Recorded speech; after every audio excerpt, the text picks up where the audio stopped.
Ako si Sara Duterte. Tatakbo bilang Pangulo ng Pilipinas.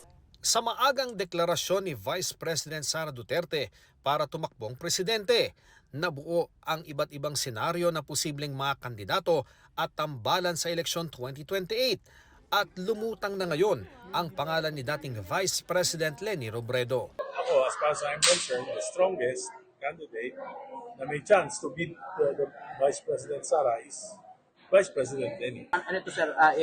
You bet on pursuing her or convincing her talaga? Yeah, of course. She's the strongest. So, for the country, she must run. Ayon kay Erice, wala raw kasing bahid ng korupsyon si Robredo. Si Robredo rin ang binanggit ni Senador Erwin Tulfo na pantapat kay Duterte sa eleksyon. Dapat Leni Robredo siguro at saka yung mga kasama niya sa liberal. Sinabi ng Malacanang na tiyempong magkikita sa Sabado sina Pangulong Marcos at Robredo na ngayon mayor ng Nagas City, kaugnay ng Oplan kontra Baha roon. Nag-post din si Robredo na ininspeksyonan niya ang pupuntahang lugar ng Pangulo para bisitahin ang flood control efforts ng gobyerno.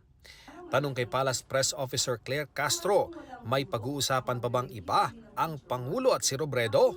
Yan ang abangan nyo. Yun lang po ang ating yun lang po ang binigay na impormasyon dahil nga po ang pinasisimulan nga po ng Pangulo itong Oplan kontra Baha at isa sa mga lugar na kanyang pinatutukan ay ang Naga City. So, yun lamang po. Kung ano pang pag-uusapan nila, abangan na lang po natin. Napo na rin na nakasuot si Castro ng pink, ang kulay ng kampanya ni Robredo noon.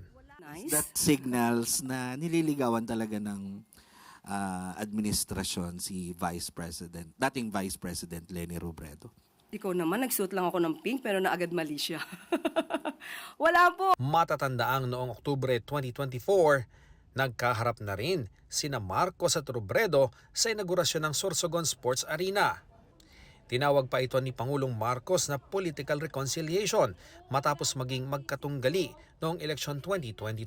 Sa mga nag-iisip kung may nabubuo bang alyansa, sabi ni Castro, Wala po kasi talaga na pag-uusapan tungkol sa pangangampanya o kung sino man ang magiging kandidato sa 2028.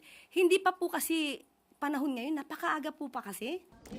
sinisika pa ng GMA Integrated News na makuha ang reaksyon ni Robredo sa mga usaping ito.